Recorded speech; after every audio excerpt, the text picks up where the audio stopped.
ఓం సమర్థ సద్గురు శ్రీ సాయినాథాయ నమః. శ్రీ సాయి లీలామృతము అధ్యాయము 6. సకలదేవతా స్వరూపము భగవంతునికి ఎట్టురూపము గుణము లేవుగనుక ఆయన మన ఇంద్రియాలకు మనస్కు గోచరించడు. మానవులు ఆయన గురించి తెలుసుకొని ఆయనను ప్రేమించి తరించడం ఎలా సాధ్యం? అందువలన మనపై కరుణతో ఆయనయే మానవాకారంతో భూమిపై సద్గురువుగా అవతరిస్తుంటాడు. చూడడానికి సద్గురువుగూడా సామాన్య మానవునిలాగే ఉన్నా ఆయన యొక్క శక్తి సామర్థ్యాలు మాత్రం అపారము. హేమాత్పంతు చెప్పినట్లు సద్గురువు అన్నపదం గుర్తుకు రాగానే సాయే మనస్కు వస్తారు. వారి లీలలను చింతన చేస్తే భగవంతుని తత్వంపై మనకు స్థిరమైన భక్తి శ్రద్ధలు కలుగుతాయి. కాని ఇది తెలియక వేర్వేరు దేవతలను ఆరాధించడమే చాలునని అందరమూ అనుకుంటాము. కాని భగవద్గీతలో శ్రీకృష్ణుడు మానవుల అజ్ఞానం వలన అనేక కోరికలతో ఒక్కడే అయిన పరమాత్మకు వేర్వేరు నామరూపాలు కల్పించుకుని వేర్వేరు దేవతలను ఆరాధిస్తారు అని చెప్పాడు. కాని పరమాత్మయైన తనకు జ్ఞానికి భేదమే లేదని కూడా చెప్పాడు. దేవతలందరూ భగవంతునికి అధీనులైనట్లు సాక్షాత్తు భగవంతుని ప్రతిరూపమైన సద్గురువుకు కూడా అధీనులే. అంతేకాదు శ్రీ గురుచరిత్రలోని దీపకుని వంటి సద్గురు భక్తునికి కూడా దేవతలందరూ అధీనులే. కారణం సద్గురువు సర్వదేవతా స్వరూపము. ఈ విషయము సాయి భక్తులకెందరికో అనుభవమైంది. పండరి విఠల్ గౌలిబూవా అనే 95 ఏండ్ల సాధువు తనకున్న కొద్ది సామాను ఒక గాడిదమీద పెట్టుకుని ప్రతి సంవత్సరము కాలినడకన పండరిపురం వెళ్తుండేవాడు. అతడు 8 మాసాలు విఠలుని సన్నిధిలోనూ 4 మాసాలు గంగా తీరంలోనూ గడిపేవాడు. ప్రతిసారీ అతడు సిరిడీ దర్శించేవాడు. అతడు బాబాను తదేకంగా చూచి ఆనందభాష్పాలు రాలుస్తూ ఈయన సాక్షాత్తు విఠలుడే, దీనజన రక్షకుడు, ఆపద్బాంధవుడు అనేవాడు. రఘవీర పురందరే తన తల్లిని తీసుకుని 1913 సంవత్సరంలో సిరిడి వెళ్లాడు. ఆమె విఠలుని భక్తురాలు గనుక త్వరగా పండరి వెళ్లాలని అతనిని వత్తిడి చేయసాగింది. అప్పటినుండి సాయి ఆమెతో నీవు పండరి ఎప్పుడు వెళతావు అని పదేపదే అడగసాగారు. ఒకరోజు ఆమెను పండరి తీసుకెళ్లడానికి బాబా అనుమతి కోరదలచాడు పురందరే. నాటి మధ్యాహ్నం వారిద్దరికీ రుక్మాసమేతుడైన విఠలుడుగా సాయి దర్శనమిచ్చారు. అంతటితో ఆమెకు బాబాయే విఠలుడన్న విశ్వాసమేర్పడి శిరిడియే తనకు పండరి అని బాబాకు సమాధానమివ్వసాగింది. శ్రీరాముడు ఒక మమల్తదారుడు ఒక డాక్టరును తనతో కూడా సాయి దర్శనానికి రమ్మంటుండేవాడు. ఆ డాక్టరు శ్రీరామునికి తప్ప మరెవ్వరికీ మ్రొక్కేవాడు కాదు. ఫకీరైన సాయికి మ్రొక్కడం తనవల్లగాదనేవాడు. ఆయనకు మ్రొక్కాలన్న నిర్బంధమేమీ లేదని చెప్పాకనే అతనుగూడా శిరిడి వెళ్లాడు. కాని మసీదులో కాలు పెడుతూనే అతడు సాయి పాదాలపై వ్రాలి తన్మేత్వంతో ఆనందభాష్పాలు కార్చాడు.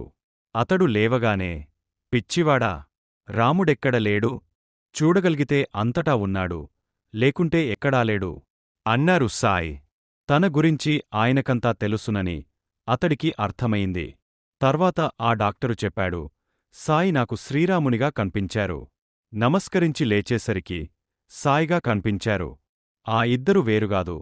తిరిగి ఇల్లు చేరాక 2 వారాల వరకు అతనికి ఆ పారవస్యం అలానే ఉన్నది. మద్రాసు నుండి వచ్చిన లక్ష్మి అనే భక్తురాలికిగూడా సాయి ఇలాంటి దర్శనమే ప్రసాదించిన వివరము ముందొక అధ్యాయంలో చూచాము. దత్తాత్రేయుడు 1911 సంవత్సరంలో దత్త జయంతినాడు సాయంత్రం 5 గంటలకు బాబా అకస్మాత్తుగా నేను ప్రసవ వేదన భరించలేకున్నాను అని కేకలేసి భక్తులందరినీ మసీదు నుండి తరిమివేశారు. కొద్దిసేపు తర్వాత ఆయనే అందరినీ మసీదులోకి పిలిచారు. అలనాడు శ్రీదత్తుని ప్రసవించిన అనసూయాదేవితో ఆయన తాదాత్మ్యం చెందారని భక్తులనుకున్నారు.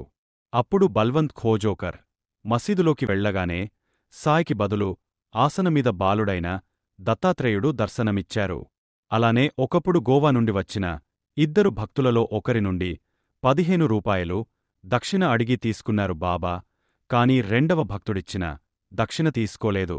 అందుకు కారణమడిగిన శ్యామాతో బాబా ఇలా చెప్పారు, శ్యామా, నీకేమీ తెలియదు.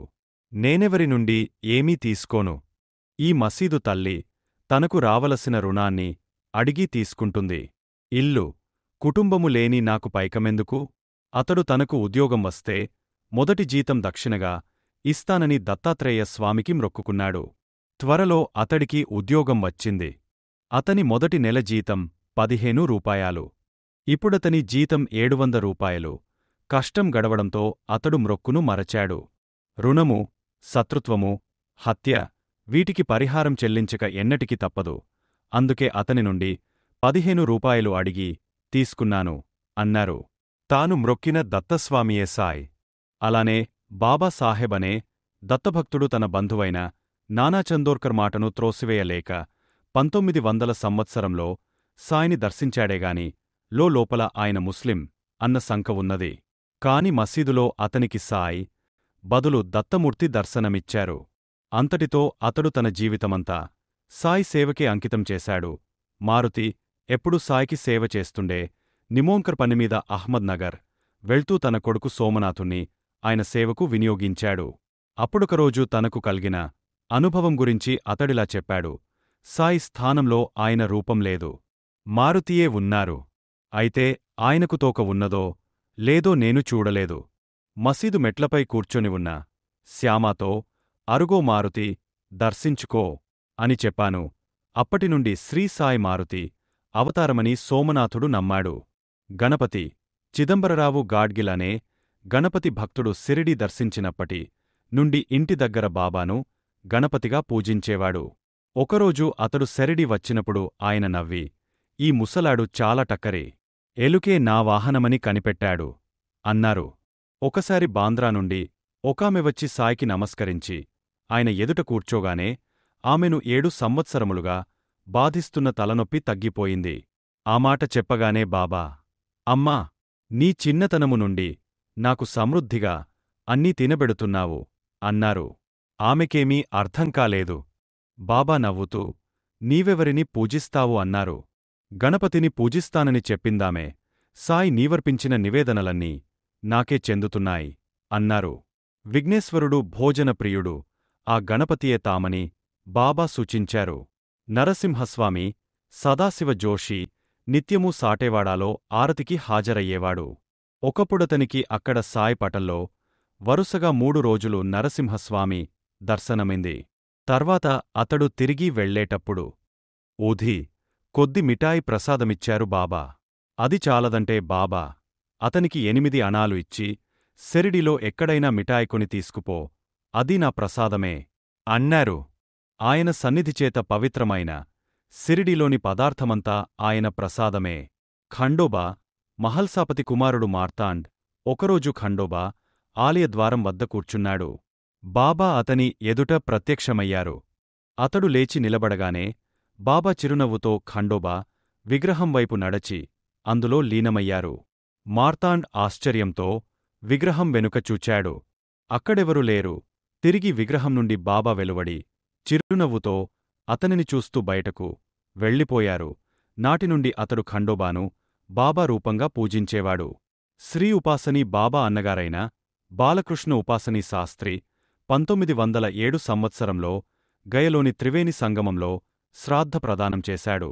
నడి మధ్యకు వెళ్ళి ఆ పిండాన్ని వదలగానే అకస్మాత్తుగా 2 చేతులు నీటిపైకి వచ్చి దానిని స్వీకరించి మరల నదిలోకి అదృశ్యమయ్యాయి. అతనికి ఒకవంక అమిత సంతోషము, మరోవంక విపరీతమైన భయమూ కల్గాయి. తర్వాత 1912 సంవత్సరంలో అతడు ఇంట్లోంచి వెళ్ళిపోయిన తన తమ్ముణ్ణి వెతుక్కుంటూ సెరిడి చేరాడు. అతనిని చూచి నవ్వుతూ సాయ్, మరల ఎంత కాలానికి కన్పించావు అన్నారు. తానదే ప్రథమం గదా సెరిడి రావడం అనుకుంటుంటే ఆయన, ఎందుకంత ఆలోచిస్తావు? నీవా గయలో పితృ దేవతలకు పిండ ప్రదానం చేసినప్పుడు స్వీకరించిన చేతులివిగావు, గుర్తులేదా అంటూ తమ చేతులు చూపారు. పట్టలేని ఆనందము, కృతజ్ఞతలతో అతని కళ్లవెంట ఆనందభాష్పాలు రాలాయి. దేవతలంటే రూపాలుగాదు, అతీతమైన శక్తి సామర్థ్యాలే. సిరిసంపదలనిచ్చేది లక్ష్మీని, విద్యనిచ్చేది సరస్వతీని, ఇలా దేవతల గూర్చి శాస్త్రాలు చెబుతాయి. తమనాశ్రించిన భక్తులకు రోగాలు నివారించినందువలన సాయే ధన్వంతరి, ధనధాన్యాలు, ఉద్యోగము ప్రసాదించడం వలన ఆయనయే లక్ష్మీదేవి. దాసగనుకు ఒకసారి ఈశావాస్య ఉపనిషత్సారము తెల్పారు. అలానే దాసగను ఒకప్పుడు జ్ఞానేశ్వర్ మహారాజ్ వ్రాసిన అమృతానుభవము అనే జటిలమైన వేదాంత గ్రంథానికి సరళమైన వ్యాఖ్య వ్రాయదలచి అందులో నిష్ణాతులైన దాదా మహారాజ్ అనే ఉత్తమ సాధకుని సంప్రదించాడు. కొన్ని రోజులు నా వద్ద అధ్యయనంచేయి, లేకపోతే వ్రాయలేవు అన్నారు దాదాగారు. అతడు శ్రీసాయి అనుగ్రహిస్తే తగిన బుద్ధికుశలత అదే సిద్ధించగలదు అన్నాడు. సాయి ముస్లిం. ఆయనకు వేదాంతమేమి తెలుసు? అన్నారు దాదాజీ. దృఢ విశ్వాసంతో సాయిని ప్రార్థించి దాసగను వ్రాతకుపక్రమించాడు. తర్వాత ఆ వ్యాఖ్యచుచి ఆశ్చర్యచకితులైన దాదాగారు, బాబా నిజంగా సమర్థులు, నీకు మరెవ్వరి సహాయమక్కరలేదు అన్నారు. ఒకసారి ఒక భక్తుడు ఒక జ్యోతిష్య గ్రంథాన్ని సాయి ప్రసాదంగా తీసుకోదలచి ఆయన చేతికిచ్చాడు. ఆ గ్రంథాన్ని అటూ ఇటూ తిరగేసి ప్రక్కనున్న శ్రీమాన్ బూటికిచ్చారు సాయి. ఆ శాస్త్రంపై ప్రీతి లేకున్నా సాయి ప్రసాదించారని కష్టపడి ఒకసారి చదివాడు. అయినా అతడికి ఆ శాస్త్రంలో ప్రావీణ్యం కలిగింది. ఒకసారి ఎన్నికలు ఏ సమయంలో జరిగితే కాకా దీక్షిత్ గెలుస్తాడో బూటి చెప్పాడు. ఎన్నికలు ఆ సమయంలోనే ఆరంభమై అతడు గెలిచాడు. నా ఛానల్ని చూసి నేను పెట్టే ప్రతి వీడియోని చూస్తున్నందుకు మీ అందరికీ కృతజ్ఞతలు. దయచేసి నా వీడియోలని లైక్, షేర్ చేయండి. కుదిరితే కామెంట్ చేయండి. కొత్తగా చూసేవాళ్లు నా ఛానల్ని సబ్స్క్రైబ్ చేయండి.